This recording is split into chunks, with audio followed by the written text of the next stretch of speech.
মৰমৰ ছাত্ৰ-ছাত্ৰীসকল, আজি মই ইয়াত বিশেষণ পদ আৰু ইয়াৰ ভাগসমূহৰ বিষয়ে ক'বলৈ লৈছোঁ। যি পদে আন পদৰ দুখ, গুণ, অৱস্থা, পৰিমাণ আদি বুজায় তাকে বিশেষণ পদ বোলে।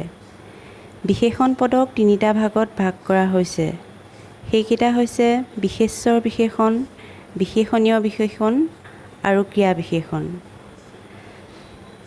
বিশেষ্যৰ বিশেষণ: যি পদে বিশেষ্য পদৰ দুখ, গুণ, অৱস্থা আদি বুজায় তাকে বিশেষ্যৰ বিশেষণ পদ বোলে।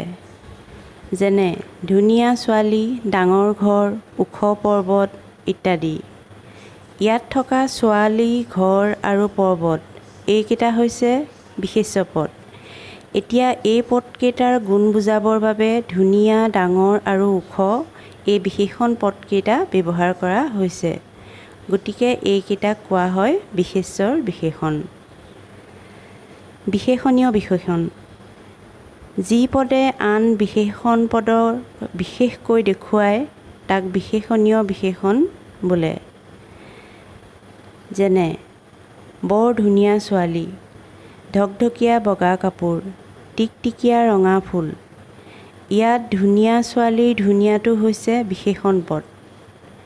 এই বিশেষণ পদটোক বিশেষভাৱে বুজাবলৈ বা বেছি ধুনীয়া বুজাবলৈ বৰ শব্দটো লগাই দিয়া হৈছে।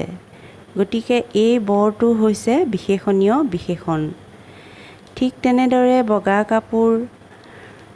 কাপোৰৰ বগাটোক আৰু ৰঙা ফুলৰ ৰঙাটোক বিশেষভাৱে বুজাবলৈ ঢকঢকীয়া আৰু টিকটিকীয়া শব্দ দুটা লগাই দিয়া হৈছে। গতিকে ঢকঢকীয়া আৰু টিকটিকীয়া এই দুটা হৈছে বগা আৰু ৰঙা বিশেষণ পদ দুটাৰ বিশেষণীয় ৰূপ।